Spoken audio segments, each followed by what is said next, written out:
stood in the center of the dinner table.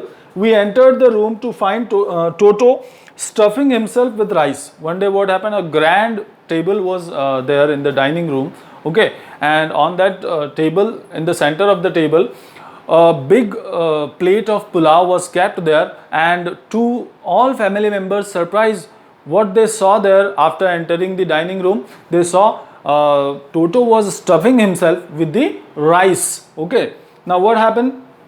My grandmother screamed and Toto threw a plate at her. One of my aunts rushed forward and received a glass of water in the face. Okay, now after looking all these things, the grandmother screamed. She shouted at Toto, and Toto threw a plate on grandmother, but the grandmother, that plate didn't hit the grandmother. Okay, and she escaped the plate. Okay, then afterwards, one of narrator's aunt, she also moved forward in order to scold Toto, or in order to punish Toto. Okay, she also received a glass of water into her face, means Toto hit the aunt with the glass of water. Now, when grandfather arrived, Toto picked up the dish of pulao and made his exit through a window. We found him in the branches of the jackfruit tree, the dish still in his arms. Okay, when grandfather arrived in the dining room, Toto made his way. Toto escaped from the dining room through the window and he went on the jackfruit tree. Still the plate of pulao was into his arms, into Toto's arms. Now, he remained there all afternoon, eating slowly through the rice, determined on finishing every grain. And the Toto remained there on the tree till afternoon. Okay, and he was determined. He decided to finish each and every grain of the rice, each and every bead of the rice.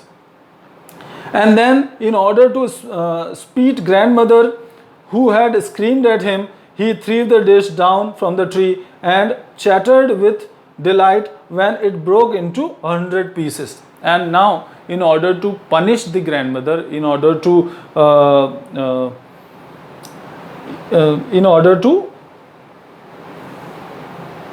spit means the same punish or hate, to show hatred towards the grandmother, because she scolded him, she scolded Toto. So what did Toto do for showing his hatred, for showing his anger towards the grandmother? He threw that dish of pulao, empty dish, okay, plate from the tree. He threw that down on the ground, and after that he chattered. Chattered means he laughed. Okay, when he saw the plate was broken into many pieces, 100 pieces it has been told here, but it was broken into many pieces. So then then Toto became very pleased. He became very happy because he gave a lesson to the grandmother. He thought so.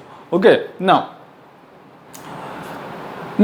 obviously Toto was not the sort of pet we could keep for long. Even grandfather realized that we were not well to do and could not afford the frequent loss of dishes, cloths, curtains and wallpapers. Now grandfather also obviously it was clear that they could not keep Toto in their home. They could not afford this much destruction, this much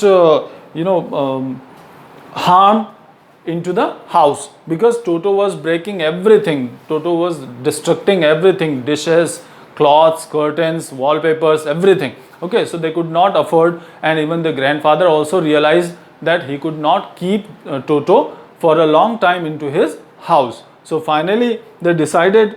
So grandfather found the Tonga driver and sold Toto back to him for only 3 rupees. And then grandfather decided to sell out Toto back to the Tonga driver.